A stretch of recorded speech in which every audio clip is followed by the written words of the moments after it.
Hello, welcome to the final lesson of our AI course series, the evolution, technologies, and business application of artificial intelligence. I'm Dr. Shen Shi from Department of Marketing and Distribution Management, College of Management, National Kaohsiung University of Science and Technology. And today, we bring the whole journey together by focusing on three big things: strategy, ethics, and future challenges. If you look at the title of the slide, you can already sense that today's lesson is broader than technology alone. We are no longer only asking what AI is, how it works, or whether it can be applied. Now, we are asking the harder question: how should organizations adopt AI responsibly? What risks can with that adoption? And what kind of human role becomes more important in the AI era? So today is really about learning how to think like a leader in the age of AI. Again, let's begin with the objective of today's lesson. This slide tells us that our goal is to explore three things at the same time: the strategic risk of AI adoption, human-AI collaboration, and ethical issues. That combination is important because in real organizations, these issues do not appear separately. They appear together. A company may adopt AI for efficiency, but then face ethical concerns. A team may use generative AI to work faster, but then discover new responsibilities around oversight or accountability. So the purpose of this lesson is to help us see AI not only as a tool of innovation, but also as a source of governance challenges. So this roadmap for today, if you read down the slide, you can see three main parts. First, we discuss human-AI collaboration and the future of work. Second, we examine the dark side of AI, especially bias and ethical risk. Third, we turn to AI adoption strategy, including what organizations should build, buy, and prioritize. Finally, we conclude with summary and review. So this final lesson moves from the personal level to the ethical level and then to the strategic level.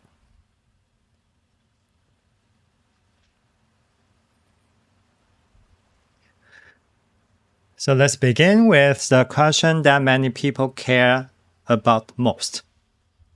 If you look at the two images on this slide, the contrast is very strong. On the left, we see a machine occupying the human workspace, which reflects the fear of replacement. On the right, we see a human working together with advanced AI assistant in a high-stakes environment, which reflects collaboration. That visual contrast leads directly to the phrase at the bottom: from substitution to augmentation. This is the key reframing AI does not always replace entire jobs. More often, it changes how tasks are distributed. Some tasks become automated, some become collaborative, and some become even more valuable because they remain deeply human.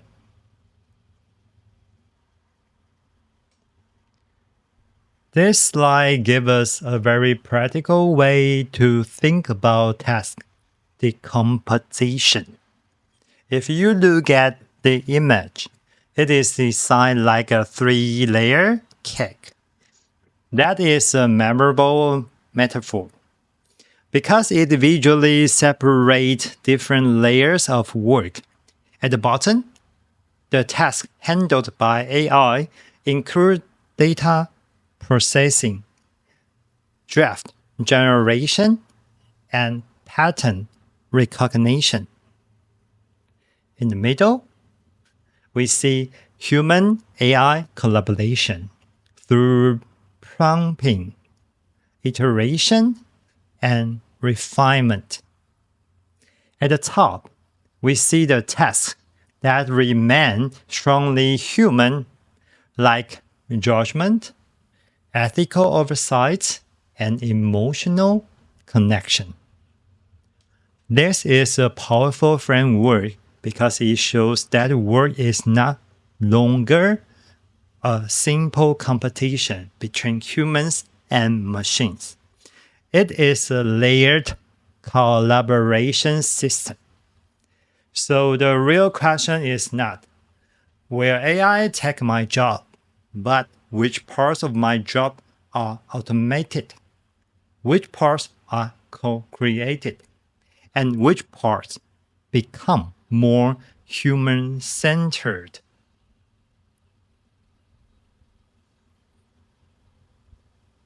Now we move to an important economic idea. If you look at the image, you see a chain made of different links. One link labeled AI is associated with prediction and generation. The other labeled human is associated with judgment and responsibility. One of the links appears almost like a diamond, suggesting rising value. This is a good visual explanation of the O-ring principle. In a system where tasks are complementary, improving one part does not necessarily make the other parts less important. In fact, it can make them more valuable. So when AI makes prediction and generation cheaper and better, the human complement, judgment, responsibility, ethics, and accountability becomes even more valuable.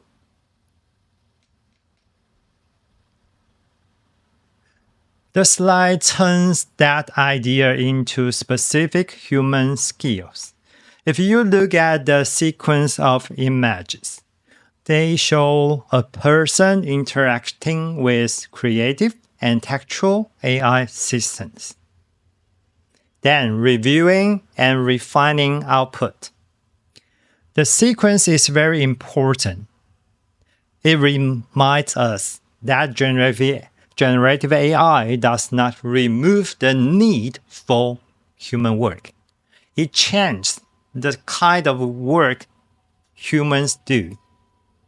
The title highlights two skill clusters: prompting and oversight. Prompting means knowing how to frame the task clearly, strategically, and creatively. Oversight means checking for truth, quality, bias, appropriateness, and alignment with goals. So, in the age of generative AI, people create value not only by producing content directly, but also by directing, evaluating, and improving AI generated output that originally belongs to higher level job tasks.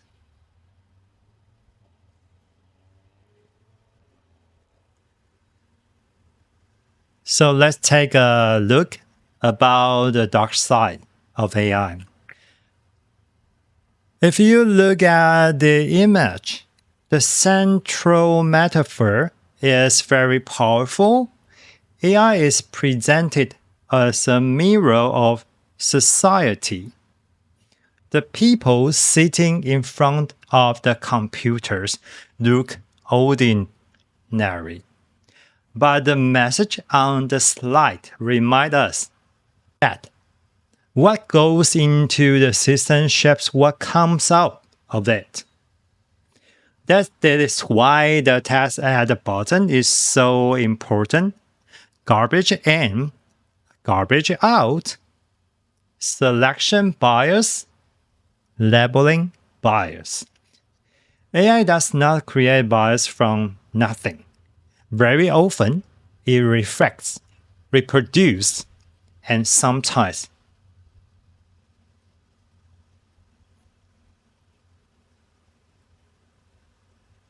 amplifies the bias already present in the training data, the labeling process, or the institutional history behind the data.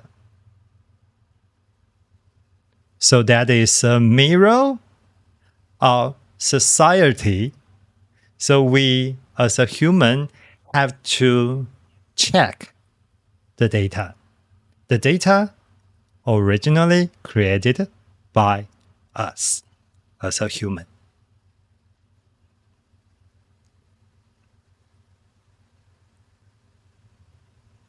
Now we look at the set of risks that become especially important in the generative AI era.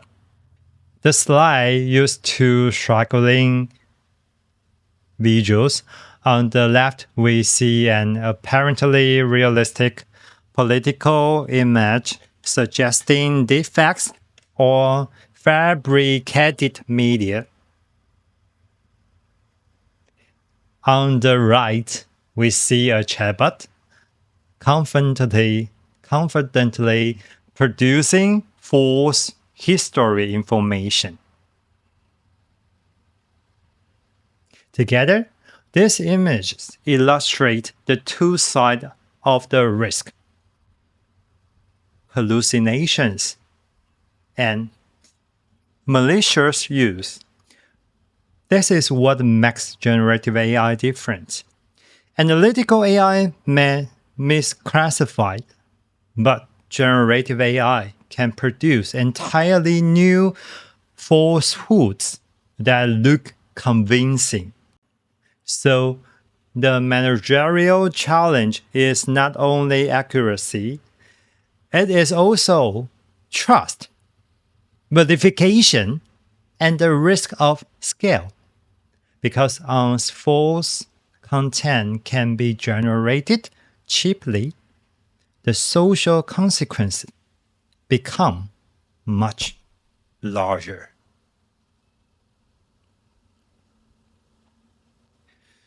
So this slide introduces another major ethical battlefield: ownership.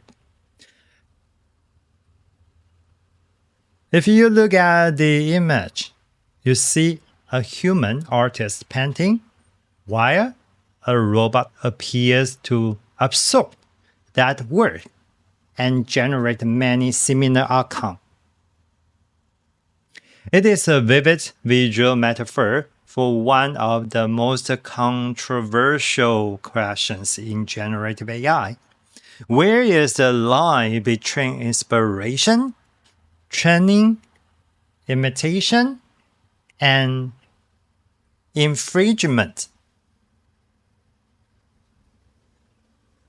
That is why the text at the button says copyright versus creativity. This slide reminds us that generative AI rises to overlapping concerns. One is intellectual property. Who owns the style, content, or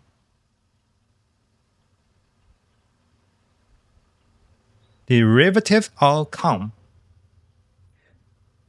The other is privacy.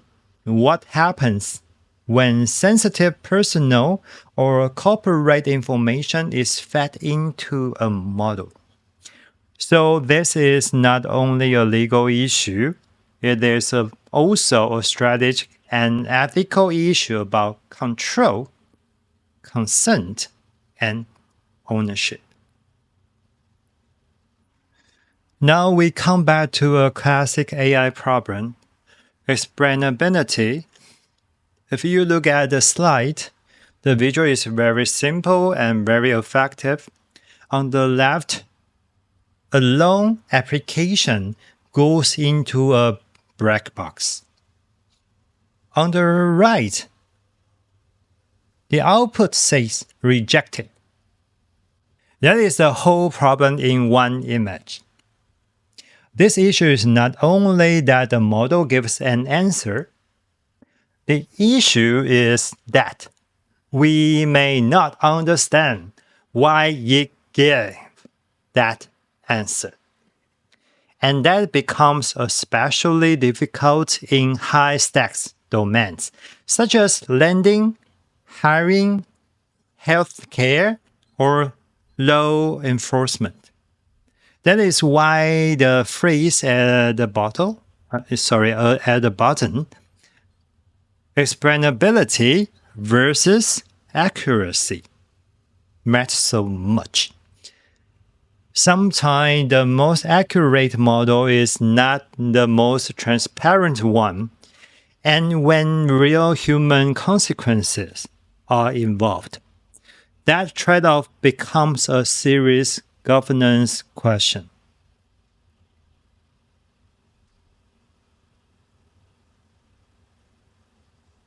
So this slide gives us the right tone for summarizing the ethical section.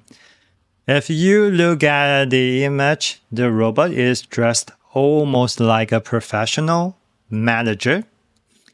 This visual is useful because it suggests a very important idea.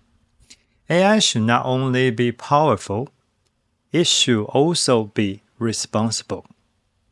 Responsible AI means more than technical performance.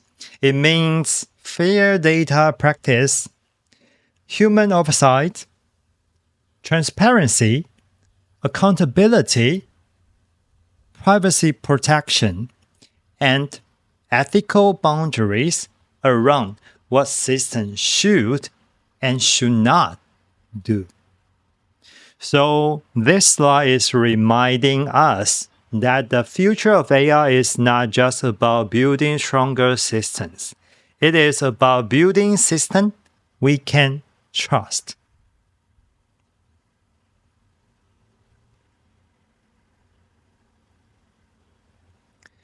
Now we move from ethics and human collaboration to a very practical organizational question.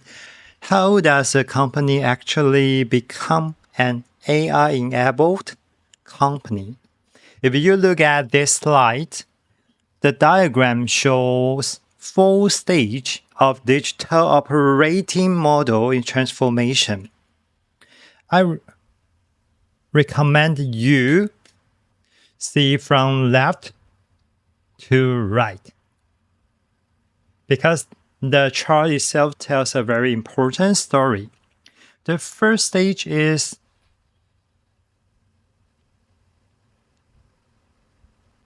siloed data. This is where many companies began. Data is scattered everywhere. Different departments, different Excel files, different database, different people holding their own little pieces of information. At this stage, even if the company talks about AI, it does not yet have the conditions needed for AI to work at scale. Then we move to stage 2, pilot. This is the stage where companies often become excited. They create 1 or 2 AI projects. Maybe they build a chatbot. Maybe they test a demand forecast model. Maybe they run a predictive maintenance prototype. And for a moment, everything looks promising. But now I want you to notice one important term, pilot purgatory. Pilot purgatory means a company is doing AI experiments, but those experiments never become part of the operating core of the business.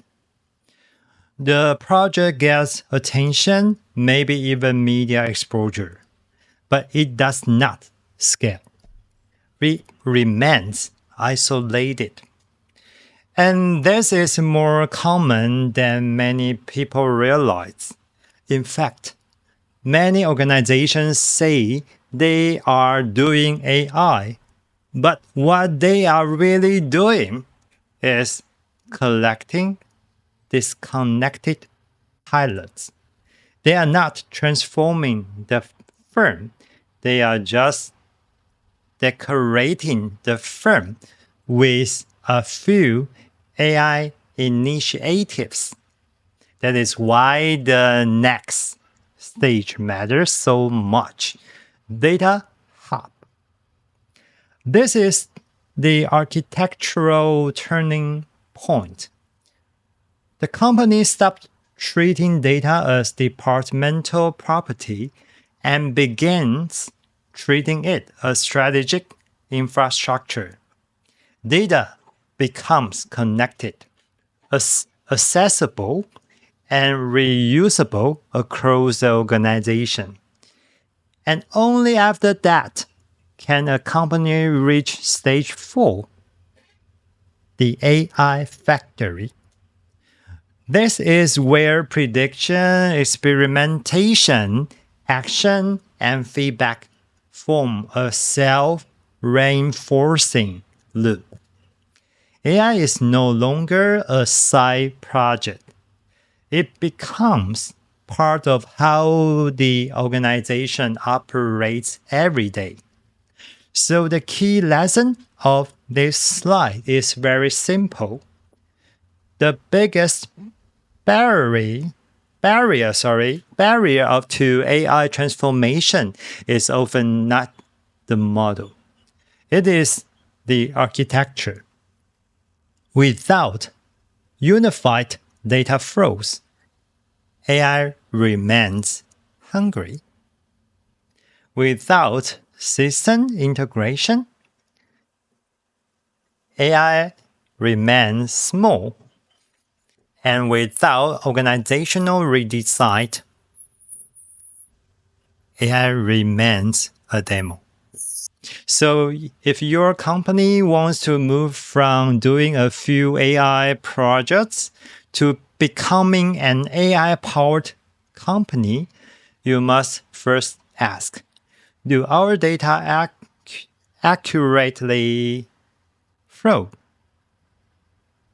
Do our systems connect?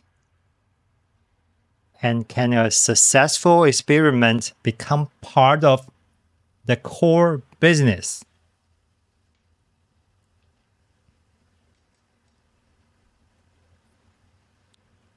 Now let's talk about the next strategic question. Where should the company begin? If you look at the image on this slide, the contrast is very direct and very memorable. On the left, you see fruit hanging low on a tree. On the right, you see a rocket heading toward the moon. So visually, the site is already telling you the story. Low-hanging fruit versus moonshots. This is such an important managerial lesson because many organizations make the same mistakes. They begin with a huge ambition. They say things like, "We are going to reinvent the whole industry with AI," or "We are going to build a fully autonomous future from day one. It sounds exciting, it sounds visionary, but very often it is the wrong place to begin. Why? Because AI transformation is not just about bold imagination. It is also about learning capability, organizational readiness, data quality, and change management. If you begin with a moonshot before you have a basic organizational capability, you often end up with a beautiful presentation and a failed implementation.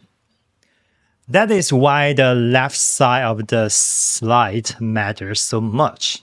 Low-hanging fruit means starting with problems that are feasible, valuable, measurable, and relatively easy to implement.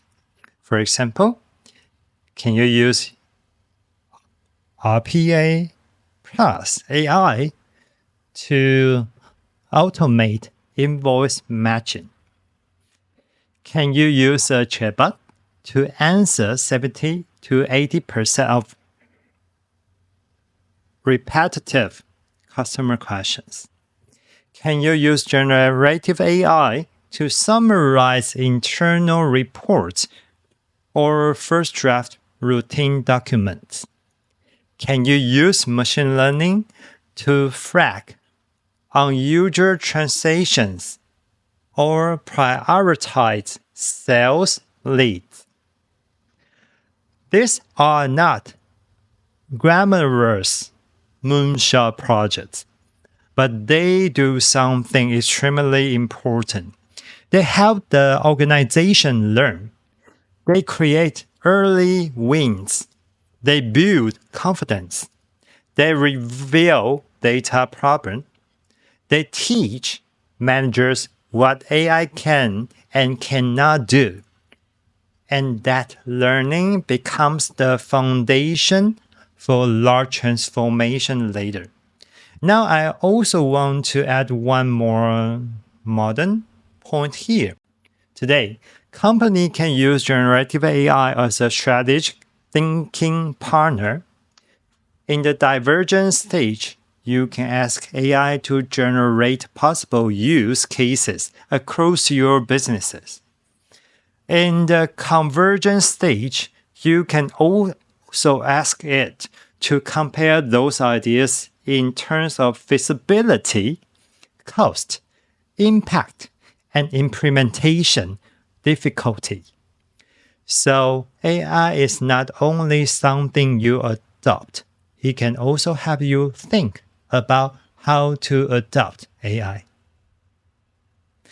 That means the smartest first step is often not, "Let's build the most futuristic AI project possible."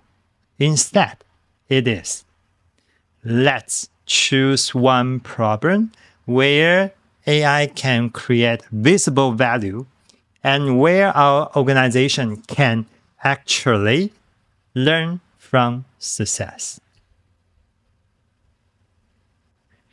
Now we come to one of the most important strategic decisions in the entire AI journey.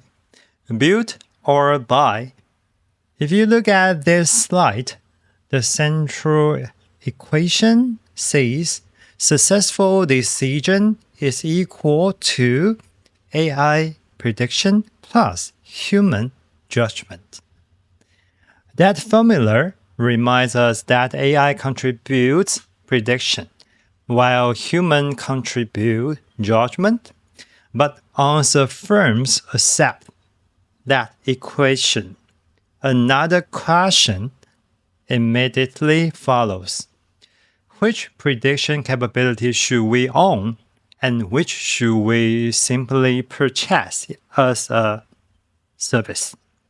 This is where the build versus buy becomes crucial. Let's start with the easier side, buy.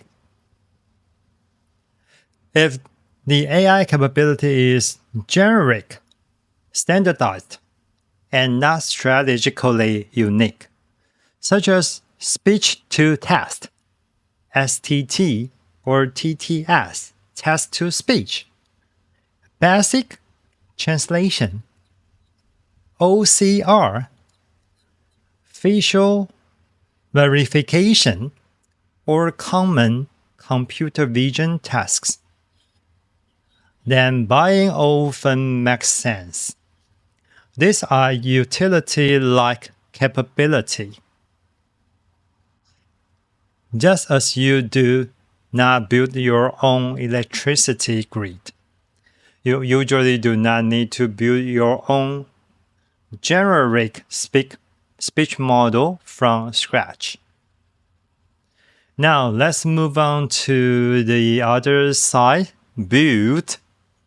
If the AI capability depends on unique proprietary data, or if it directly shapes your competitive advantage, then that is a very different situation. For example, if your AI predicts the churn of your most valuable customer using your own customer history, that may be core. If your AI predicts product defects based on your unique production process, that may be core. If your AI understands hidden pattern in your exclusive membership behavior, that may be core. In these cases, buying an external solution may be risky. Why? Because the value is not only in the algorithm, the value is in the feedback loop between your data, your context, your customer behavior, and your ongoing learning. And this is the point I really want to emphasize. If you outsource a generic capability, you are saving time. But if you outsource a core capability, you may be outsourcing part of your strategic brand. That means the build versus buy question is not just financial. It is also about sovereignty, learning, defensibility, and long-term control. So when you face this decision, ask 4 questions. Is this capability generic or unique? Does it depend on proprietary data? Will it become more valuable as we learn over time? And if we do not own it, what part of our future are we giving away? That is why build versus buy is never just an IT decision. It is a leadership decision.